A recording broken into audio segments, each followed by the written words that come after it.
Assalamualaikum dan salam sejahtera. Halo teman-teman, rekan-rekan, nama saya Muhammad Pratama. Dalam video ini, saya akan membahas tentang audit dari perspektif Islam. Audit adalah suatu proses yang dilakukan untuk mengevaluasi dan memastikan kebenaran dari informasi dan data yang disajikan.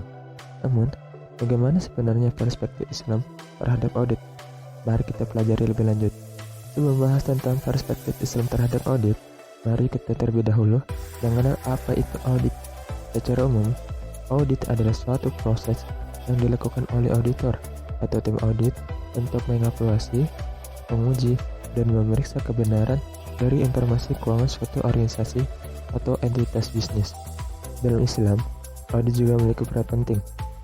Dalam Al-Quran, Allah Subhanahu wa Ta'ala berfirman, "Hai orang-orang beriman, jika datang kepadamu seorang fasik membahas suatu berita, maka periksalah dengan teliti, agar kamu tidak menimpakan suatu kaum dengan cara yang tidak diingini, sehingga kamu menjadi menyesal atas perbuatan itu."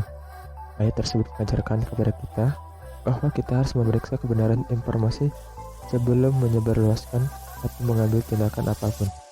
Hal ini juga berlaku dalam audit, di mana auditor harus memeriksa dengan teliti kebenaran informasi yang diberikan oleh entitas bisnis sebelum mengeluarkan laporan audit. Selain itu, audit juga membantu dalam memastikan bahwa entitas bisnis menjalankan aktivitasnya sesuai dengan prinsip-prinsip syariat Islam. Misalnya, audit memastikan bahwa entitas bisnis tidak melakukan praktik riba atau memperoleh keuntungan dari aktivitas yang dianggap haram dalam Islam.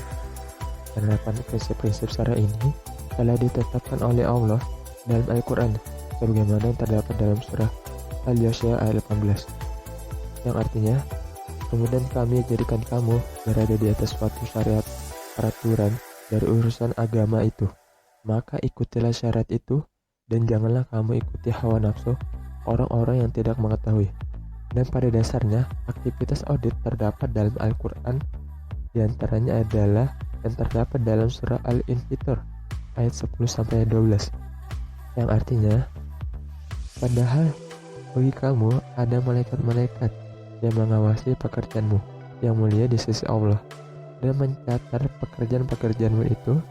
Mereka mengetahui apa yang kamu kerjakan." Dan pada surah An-Naml ayat 20-21 dikisahkan bahwa Nabi Sulaiman melakukan pengecekan atau pemeriksaan untuk mencari burung hudhud, di mana dalam proses pencarian ini juga merupakan suatu proses dalam aktivitas audit. Mungkin itu adalah beberapa landasan terkait audit. Jika ingin baca lebih lengkap lagi, kunjungi artikel yang ada di deskripsi. Ya, demikianlah pembahasan saya mengenai audit dari perspektif Islam. Secara umum, audit memiliki peran penting dalam Islam dalam menjaga kebenaran informasi dan memastikan bahwa aktivitas bisnis dilakukan sesuai dengan prinsip-prinsip Islam. Semoga informasi ini bermanfaat bagi kita semua. Terima kasih telah menonton. Assalamualaikum warahmatullahi wabarakatuh.